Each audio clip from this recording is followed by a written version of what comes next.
শ্যামস ক্লাসরুমে তোমাদের সকলকে স্বাগত। আজকে আমি তোমাদের সাথে আলোচনা করছি ক্লাস 9-এর ভৌতবিজ্ঞান বিষয়ের একটি সম্পূর্ণ প্রশ্নপত্র নিয়ে। এই প্রশ্নপত্রটিতেই তোমাদের অনেকেরই পরীক্ষা হয়েছে, যাদের এখনও পরীক্ষা দিতে বাকি আছে তারা অবশ্যই প্রশ্নপত্রটি ফলো করো এবং কী ধরনের প্রশ্ন আসতে পারে তোমাদের পরীক্ষা এবং প্যাটার্ন কী হতে পারে সেটাও তোমরা ভালো করে দেখে নাও। দেখো, তোমাদের সময় থাকবে 1 ঘন্টা 20 মিনিট এবং পূর্ণমান হচ্ছে 40। গ্রুপ এতে যে এমসিকিউগুলো আছে তার আনসারগুলো আমি তোমাদের সলভ করে দেখাচ্ছি। দেখো, সঠিক উত্তর নির্বাচন করে লেখো। প্রথমে 1 AMU এর মান কত হবে? সঠিক উত্তর হবে অপশান এ, 1.66 × 10⁻²4 গ্রাম। 2 যেটা রয়েছে, STPতে 44.8 লিটার অক্সিজেন গ্যাসের মোল সংখ্যা কত? উত্তর হবে 2। জলে সাবান যোগ করলে সেই জলের পৃষ্ঠটান কি হবে? কমে। পড়ন্ত বৃষ্টির ফোঁটার প্রান্তীয় বেগ লাভ করার কারণ কি? কারণ হলো বায়ুর সান্দ্রতা। উষ্ণতা বৃদ্ধিতে জলীয় দ্রবণে কোন যৌগটির দ্রাব্যতা হ্রাস পায়? সঠিক উত্তর হবে ক্যালসিয়াম সালফেট অর্থাৎ CaSO4। এবং 6 যেটা রয়েছে, নিম্নোক্ত কোনটিকে বলয় পরীক্ষা দিয়ে শনাক্ত করা হয়? উত্তর হবে নাইট্রিক অ্যাসিড। একটি দ্রবণে মিথাইল অরেঞ্জ যোগ করলে হলুদ বর্ণ ধারণ করে। দ্রবণটির সম্ভাব্য pH হলো >7। এবং লাস্ট যেটা রয়েছে, কোনো বস্তুর গতিশক্তি E হলে রৈখিক ভরবেগ হবে অপশন বি। এরপর 2 দাগে যেটা রয়েছে, প্রদত্ত প্রশ্নগুলির অতি সংক্ষিপ্ত উত্তর দাও। 1 হচ্ছে কি 2 মোল জলে অণুর সংখ্যা কত? 2 মোল জলে অণুর সংখ্যা হবে 2 গুণ 0.6.022 × 10⁻23। এরপর আমি এটা সম্পর্কে একটু তোমাদের বলে দিচ্ছি। যেহেতু অ্যাভোগাড্রো সংখ্যা অনুযায়ী 1 মোল যে কোনো পদার্থে 6.022 × 10⁻23 সংখ্যক অণু থাকে, তাই 2 মোল জলে অণুর সংখ্যা হবে এরকম, 2 দিয়ে গুণ করে দিতে হবে। নেক্সট যেটা রয়েছে, অথবা 6 গ্রাম জল সমান কত মোল জল? এটা কি হবে? উত্তর হবে 0.33 মোল জল। কারণ জলের আণবিক ভর হলো 2 × 1 + 16 অর্থাৎ 18 গ্রাম।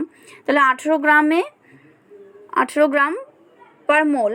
তো 6 গ্রাম জলে হচ্ছে 6/18, তার মানে 1/3 = 0.33 মোল।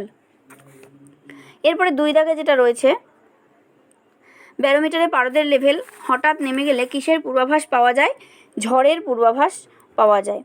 এর পরের প্রশ্ন যেটা রয়েছে, চাপের SI একক কি?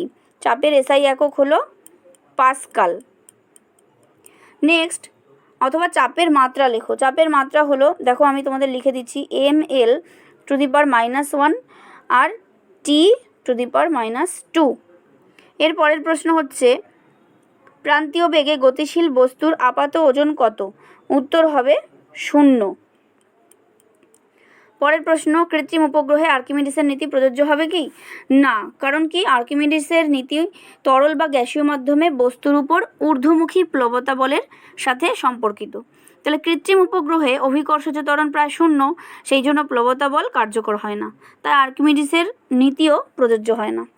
হলো। এরপরে যেটা রয়েছে, 5-এ, প্রলম্বনে দ্রাবের কণা ফিল্টার কাগজ ভেদ করতে পারে। এটা সত্য না মিথ্যা? এটা হবে মিথ্যা। অ্যাসিটিক অ্যাসিড ও তীব্র ক্ষারের প্রশমন ক্রিয়া নির্দেশ করার জন্য কোন নির্দেশক ব্যবহার করা হবে? এটা হবে ফেনলফথ্যানিল। পরের প্রশ্ন হচ্ছে, 1 হর্স পাওয়ার সমান কত ওয়াট? এটা হবে 746। পরের প্রশ্ন দেখো, CGS পদ্ধতিতে ক্ষমতার পরম একক হলো আর্গ পার সেকেন্ড। এরপরে যেগুলো রয়েছে গ্রুপ সিতে, এখানে যেগুলো রয়েছে, নিম্নলিখিত প্রশ্নগুলির উত্তর দাও। STPতে 8 গ্রাম অক্সিজেনের আয়তন কত? এটার উত্তর হবে 2.8 লিটার। এরপরের প্রশ্নগুলো তোমরা বই থেকে সলভ করবে। যদি তোমাদের কোনো অসুবিধা থাকে অবশ্যই আমাকে কমেন্টে জানাবে। নেক্সট দেখো, এই প্রশ্নগুলোও তোমরা ভালো করে তৈরি করে যাবে। এগুলো রয়েছে গ্রুপ ডিতে বড় প্রশ্ন, এই প্রশ্নগুলো তোমরা ভালো করে তৈরি করবে। তো এই হলো ক্লাস 9-এর ফিজিক্যাল সায়েন্সের একটি সম্পূর্ণ কোয়েশ্চেন পেপার। তোমরা ভালো করে পরীক্ষা দাও আর দেখতে থাকো শ্যামস ক্লাসরুম। আরও সব অন্যান্য ভিডিও পেতে তোমরা অবশ্যই ফলো করো শ্যামস ক্লাসরুম, আর পাশের বেল আইকনটিকে অল করে রাখো পরবর্তী নোটিফিকেশান পাওয়ার জন্য। ভিডিওটি যদি ভালো লেগে থাকে তাহলে অবশ্যই লাইক করো আর শেয়ার করো বন্ধুদের। ভালো থেকো, টাটা।